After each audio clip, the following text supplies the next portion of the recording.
讲俗语，俗语说不尽。今日要讲的俗语是好产地不如好子弟，意思是有良田千顷万贯的家财，不如有优秀的后一代。因为有搁较济土地甲财产，你若讲出一个了尾仔囝，有可能会将所有家伙败了。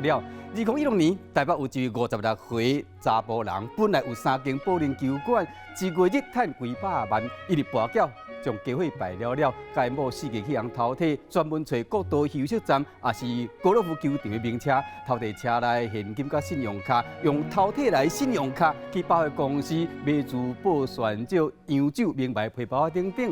几年来总共超过300笔，本来会当过富裕的生活，因为苗要好好做人，家伙保袂牢，最后搁互掠去关。